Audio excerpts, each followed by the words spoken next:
Assalamualaikum warahmatullahi wabarakatuh. Perkenalkan, nama saya Gilang Hendri Pratama dengan NIM 210107/2009 dari kelas 2B D3 Akuntansi. Di sini saya akan membahas tentang operasional, clearing, dan RTGS serta divest dan transfer.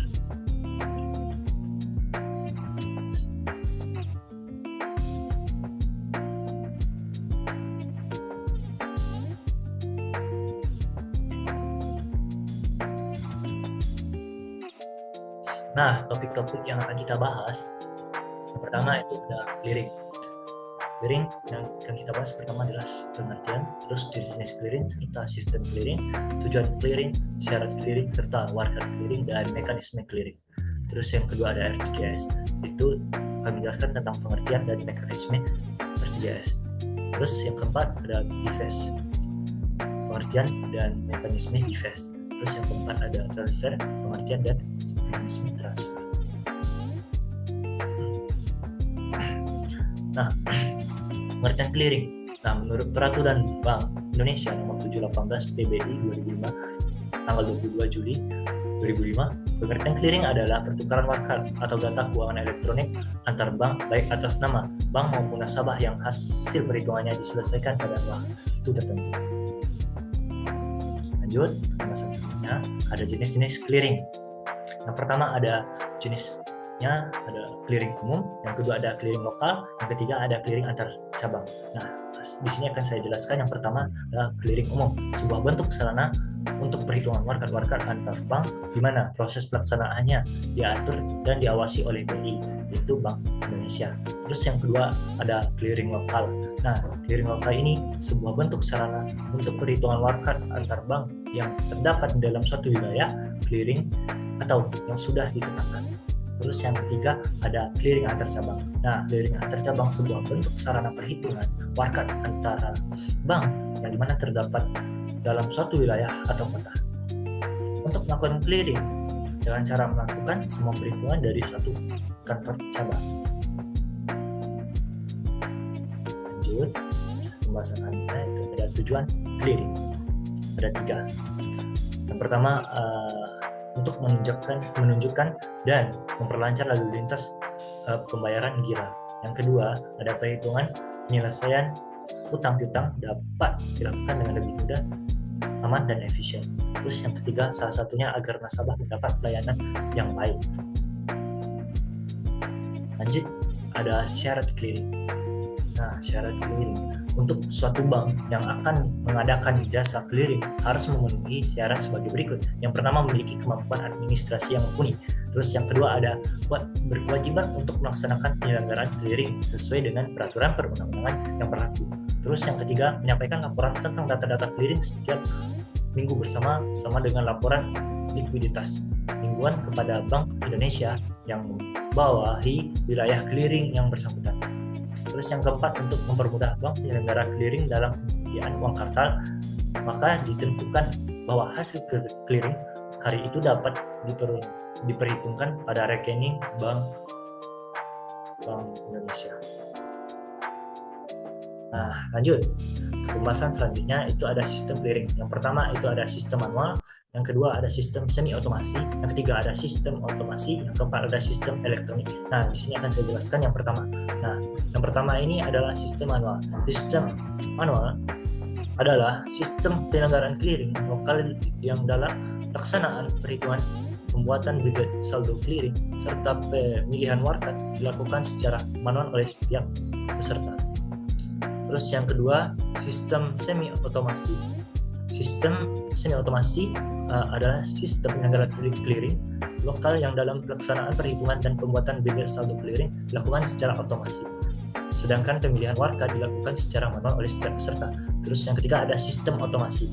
Nah, sistem otomasi adalah sistem penyelenggaraan clearing lokal yang dalam pelaksanaan perhitungan, pembuatan bilet saldo clearing dan pemilihan warkat dilakukan oleh penyelenggara secara otomasi. Terus yang keempat ada sistem elektronik. Nah, sistem elektronik adalah penyelenggaraan clearing lokal secara elektronik yang dalam pelaksanaan perhitungan dan pembuatan billiard saldo clearing dilaksanakan pada data keuangan elektronik.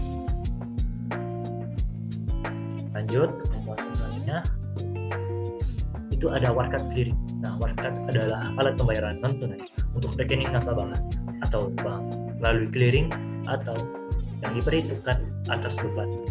Nah, ada beberapa contoh. Yang pertama ada cek, yang kedua bilet giro, yang ketiga wesel bank untuk transfer itu BBUT, yang keempat ada surat bukti penerimaan transfer itu SBPT, terus ada nota debit dan nota kredit. Selanjutnya ini ada contoh-contoh dari warkat. Pertama itu ada wesel bank untuk transfer dan surat bukti penerimaan debit dan nota kredit. Dan ini ada mekanisme clearing. Nah, mekanisme clearing, proses penyelenggaraan clearing yang terdiri dari 2 tahap yang wajib diikuti peserta, diantaranya yang pertama adalah clearing penyerahan warkat clearing yang diserahkan oleh masing-masing peserta. Ada warkat debit keluar, terus ada warkat kredit keluar.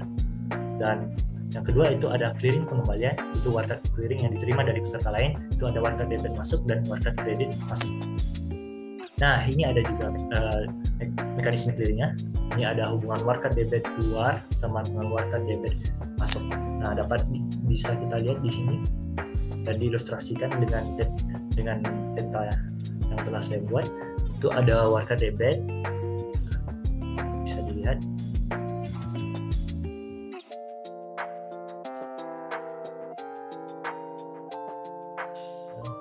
Sudah, mungkin saya lanjut. Dan ini ada hubungan warkat kredit keluar dan warkat kredit masuk, dapat dijelaskan dengan menggunakan ilustrasi yang saya bikin di bawah ini. Nah, saling berkaitan mereka berdua. Nah, jika warkat kredit keluar, nah giro BI-nya di sini debitnya minus, sedangkan warkat kredit masuk dan giro BI-nya di sini plus. Dan di sini ada giro nasabah, di sini juga kreditnya min, dan giro nasabah di sini plus jika ada warkat kreditnya masuk. Baik, kita lanjut. Nah, di sini ada real time gross settlement, itu bisa disingkat RTGS, transaksi antara kedua belah pihak dengan dana yang besar, yaitu di atas 100 juta dan waktu transaksinya real time atau saat itu juga akan diproses oleh pihak bank. Nah, transaksinya tidak memakan banyak waktu, sekitar 2-3 jam, dana nasabah sudah ditransaksikan atau sudah cair. Nah, mekanisme RTGS yang pertama itu ada nasabah mengisi slip transfer yang ada di BTN syariah atau di bank yang kita tempati, terus kemudian diserahkan ke loket teller. Yang kedua itu bisa untuk melanjutkan transaksi pihak bank, itu dari teller mencocokkan kebenaran KTP dan buku tabungan milik nasabah. Terus yang ketiga, teller melengkapi slip transaksi nasabah dan meminta persetujuan pimpinan yang terkait.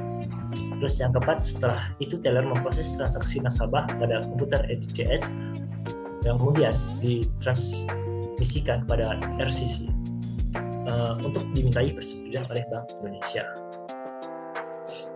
Nah, ini selanjutnya saya akan bahas tentang BIFAS. BIFAS adalah infrastruktur sistem pembayaran retail nasional yang dapat memfasilitasi pembayaran retail secara real time, aman, efisien, dan tersedia setiap saat 24 jam.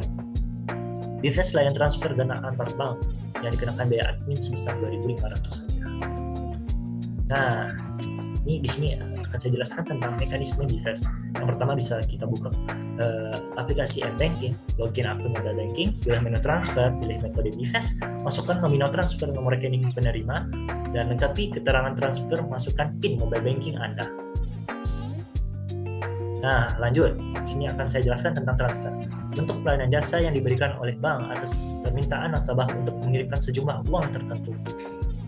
Maksudnya di sini itu pengiriman uang tersebut dapat dilakukan dari suatu bank ke bank lain dalam wilayah yang sama, dari satu rekening ke rekening lainnya, cabang yang sama, atau dalam bank yang sama tapi cabang yang berbeda.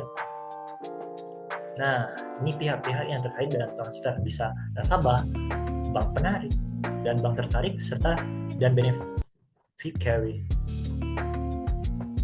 Dan ini ada mekanisme transfer dalam negeri. Nah, transfer dalam negeri seperti ini. nasabah bank ya, dari bank manapun ya. Misalnya dia di Jakarta dan transfer ke bank cabang ke Surabaya, dia transfer ke Surabaya berarti, dan penerima ada di Surabaya. Nah, ini ada transfer ke luar, nasabah bank dari Surabaya, Jakarta, dia di Jakarta.